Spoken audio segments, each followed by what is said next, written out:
Opposition leader Aubrey Norton said that sustainable development can't be overemphasized. He was commenting on Budget 2024. And when you deal with a resource like oil, one has to recognize that sustainable development is necessary. Or else you can find yourself using out all the resources now. And then when oil is finished, future generations don't have anything. Despite the oil resources, there is need for a mechanism to save, he said. The money could be put into an interest-bearing fund. It could also be properly invested.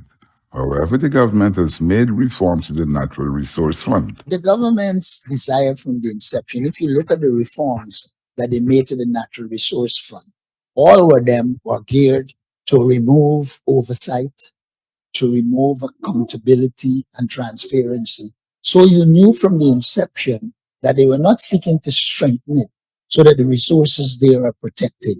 They were seeking to remove the checks and balances so that they can utilize the funds in the way they want to use it without paying any attention to some investment. He accused Vice President Mara Jagdi of having no interest in studies and analyses. Norton said that the President Irfan Ali also confirmed that the government has no plan. So we got to gas the shore, and then we get an idea, even if it ain't got any link. We put that idea in place, and then we go to Matthews Ridge or somewhere, and somebody tells us something. And then you can't run a country like that. You need to have clear priorities. And that is the reason why I've identified certain priorities. And I think the key thing here has to be, first, the development of the human resource capabilities in the society. The quality of the human resource would determine whether programs succeed. He said that the government does everything in an ad hoc manner. The International Monetary Fund recently reported that 41% of the expenditure on infrastructure is wasted. Clearly, the government has no interest in structures that will check them.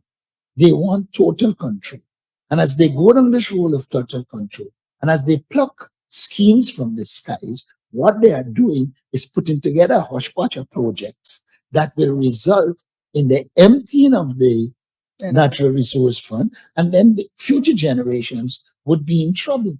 They are not even showing that they have an interest in developing new industries, as I pointed out, so that apart from relying on oil and gas, you're preparing the basis for post-oil and gas. The economy has changed, but the thinking hasn't. And when the thinking has not changed, then the measures that will come as a result of old thinking will act as a fetter to the new economy, and therefore does not allow the economy to develop in the way it should develop.